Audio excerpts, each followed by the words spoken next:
اس زخم کو آدمی بھول جاتا ہے۔ لیکن یہاں پر مسئلہ یہ ہے کہ شاعرہ نے کہا کہ یہ ایک بہت بڑی غلط فہمی تھی۔ ہمارا خیال یہ تھا کہ ہمیں جو محبت کا زخم لگا ہے، جیسے اور زخم بھر جاتے ہیں یا اور لوگوں کے ہم نے زخم بھرتے دیکھے ہیں، تو ہمارا زخم بھی بھر جائے گا، لیکن ہمیں یہ پتہ نہیں تھا کہ یہ زخم صرف دل پر نہیں، رگ جاں میں اتر گیا ہے۔ اب رگ جاں کون سی ہوتی ہے؟ وہ رگ، شاہ رگ، موٹی رگ، یوں کہہ لیجئے، وہ رگ کے جس کے اندر انسان کی زندگی کا دار و مدار جس پر ہوتا ہے۔ تو اگر وہ زخمی ہو جائے تو پھر تو انسان کا جینا بہت مشکل ہوتا ہے۔ تو انہوں نے یہ کہا کہ ہمیں جو زخم لگا تھا، وہ زخم پیار کا یا محبت کا یا عشق کا، بے وفائی کا، جدائی کا، کچھ بھی کہہ لیجئے، ہم تو سمجھے تھے کہ ایک معمولی زخم ہے، یہ بھر جائے گا، لیکن وہ ایک ایسی جگہ پر وہ زخم لگا ہے کہ اس نے ہماری رگ جاں پر قبضہ کر لیا ہے، اور رگ جاں ہر وقت ہماری خطرے میں رہتی ہے۔ مطلب یہ کہ یہ زخم عام زخم نہیں ہے، بہت ہی جان لیوا زخم ہے۔ شعر ہے، وہ جب آئے گا تو پھر اس کی رفاقت کے لیے موسم گل میرے آنگن میں ٹھہر جائے گا۔ یہ شعر ہمیں کچھ عام عاشق یا معشوق والے شعر سے زیادہ سیاسی لگتا ہے۔ پروین شاکر چونکہ خود بھی سرکاری ملازمہ تھیں، ان کو اس قسم کے حالات سے واسطہ پڑتا رہتا ہوگا، تو ممکن ہے انہوں نے اسی کے تناظر میں یہ شعر کہا ہو، لیکن ہم اس کے معنی اس طرف لے کر نہیں جائیں گے۔ ہم یہی سمجھتے ہیں، ہم یہی فرض کر لیتے ہیں اس شعر میں کہ انہوں نے یہ شعر اپنے محبوب کے لیے یا کسی پیاری ہستی کے لیے کہا ہے کہ جب وہ آئے گا تو پھر اس کی رفاقت کے لیے، رفاقت کا مطلب ہے اس کا ساتھ دینے کے لیے، ویسے تو رفیق دوست کو کہتے ہیں، اسی سے یہ لفظ رفاقت ہے۔ اور موسم گل کا مطلب ہوتا ہے وہ موسم جب آپ کے پاس بہت خوشیاں ہوں۔ تو کہنے لگی، وہ کہتی ہیں کہ جب مجھے یقین ہے کہ جب وہ آئے گا ہمارے آنگن میں تو ہمارے ہر سو خوشیاں ہی خوشیاں بکھر جائیں گی، اور جو موسم گل ہوتا ہے، بہار کا موسم ہوتا ہے، وہ ہمارے آنگن میں ہمیشہ کے لیے ٹھہر جائے گا۔ مطلب یہ کہ محبوب کے آنے پر بہار کا دار و مدار ہے۔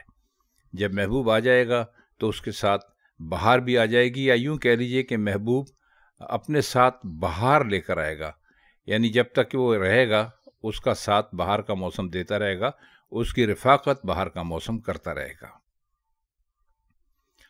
شعر ہے، آخرش وہ بھی کہیں ریت پہ بیٹھی ہوگی، تیرا یہ پیار بھی دریا ہے، اتر جائے گا۔ اس شعر میں آخرش کا مطلب ہے آخر کار۔ اس شعر میں شاعرہ نے ایک آنے والے زمانے کے وہم کہہ لیجئے یا خوف کہہ لیجئے یا خدشہ کہہ لیجئے، اس کا اظہار کیا ہے۔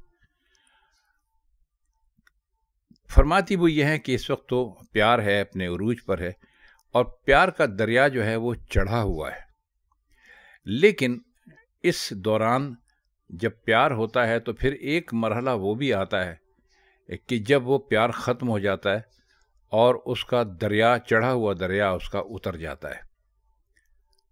اب یہ کوئی مشاہدہ ہو سکتا ہے، ان کا تجربہ تو ہم نہیں کہیں گے، لیکن ایک مشاہدے کی بات ہے کہ دنیا میں بہت مرتبہ ایسا ہوتا ہے کہ آپ نے دیکھا ہوگا کہ دو ہستیاں بہت پیار کرتی ہیں، محبت کرتی ہیں، شادی بھی لوگوں کی ہو جاتی ہے، لیکن انہوں نے جو یہ کہا ہے اس میں کہ وہ بھی ریت پہ بیٹھی ہوگی، تو بیٹھی ہوگی سے مطلب یہ کہ شاعرہ کسی لڑکی یا کسی عورت کا ذکر کر رہی ہیں، اور وہ پہلے سے ہی بتلا رہی ہیں محبوب کو کہ یہ جو پیار ہے یہ بہت چڑھا ہوا ہے، اس کا دریا بہت چڑھا ہوا ہے، لیکن جو دریا بھی چڑھتا ہے وہ اتر جاتا ہے، اور اس کے بعد وہاں پر صرف ریت باقی رہ جاتی ہے۔ آپ نے دیکھا ہوگا کہ دریا جب اپنے چڑھنے پر ہوتا ہے تو بہت زیادہ پانی ہوتا ہے، جب وہ پانی اتر جاتا ہے تو جو دریا کا کنارہ یا ساحل کچھ بھی کہہ لیجیے، وہاں ریت رہ جاتی ہے۔ تو فرماتی یہ ہے کہ پیار محبت کا بھی یہی حال ہے کہ کبھی تو وہ بہت زیادہ چڑھائی پر ہوتا ہے، اس کو دیکھ کر ایسا لگتا ہے کہ یہ کبھی اترے گا نہیں، لیکن جب دریا چڑھتا ہے تو پھر وہ اترتا بھی ہے۔ تو اسی طرح یہی حال ہے محبت کے دریا کا، کہ آج وہ بہت چڑھا ہوا ہے، کل وہ اتر جائے گا، اور محبت کرنے والی جو ہے وہ اس کی ریت پر بیٹھی ہوئی رہ جائے گی، اکیلی اور تنہا۔ آخری شعر ہے، مجھ کو تہذیب کے برزخ کا بنایا وارث، جرم یہ بھی میرے اجداد کے سر جائے گا۔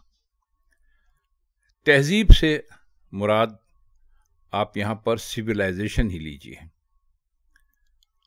اور برزخ کہتے ہیں جنت اور دوزخ کے درمیانی حصے کو، یعنی نہ تو وہ دوزخ ہوتی ہے کہ آپ کو اس میں کوئی سزا ملے، اور نہ ہی وہ جنت ہوتی ہے کہ آپ اس کے مزے، دونوں کے درمیان کا جو علاقہ ہے اس کو برزخ کہا ہے۔ اور شاید یہ برزخ انہوں نے جو کہا ہے اس کو، یہ دنیا کو کہا ہے یا اپنے ارد گرد کے ماحول کو کہا ہے۔ اب یہ جو اجداد ہوتے ہیں، یعنی باپ دادا پردادا، کہتی ہیں کہ یہ ایک طرح سے مجرم تھے، کیونکہ مجھ کو ایک ایسی جگہ کا وارث بنا گئے جس کا نہ کوئی فائدہ ہے نہ نقصان ہے۔ دوزخ کا تو نقصان یہ ہے کہ بھئی اس میں آپ اگر گناہ کریں گے تو آپ دوزخ میں جائیں گے، جلیں گے، بھنیں گے، اور جنت کا فائدہ یہ ہے کہ آپ اس کے سارے مزے لیں گے۔ تو فرماتی وہ یہ ہیں کہ مجھے ایک ایسی جگہ ورثے میں دے کے چلے گئے، وراثت میں دے کے چلے گئے جس کا مجھے کوئی فائدہ نہیں ہے۔ اگر مجھے کوئی ایسی جگہ دے کر جاتے کہ میں اس پر فخر کر سکتی کہ بھئی دوزخ نہ صحیح جنت نہ صحیح دوزخ ہے میرے پاس، یا دوزخ نہیں ہے جنت ہے میرے پاس، تو کوئی بات بھی تھی۔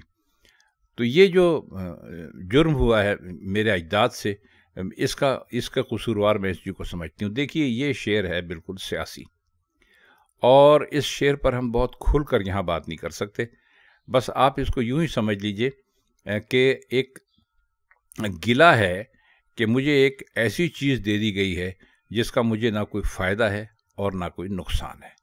تو خواتین حضرات، یہ پروین شاکر کی غزل کے کچھ مشکل الفاظ اور اس کے معنی تھے جو ہم نے آپ کی خدمت میں پیش کیے۔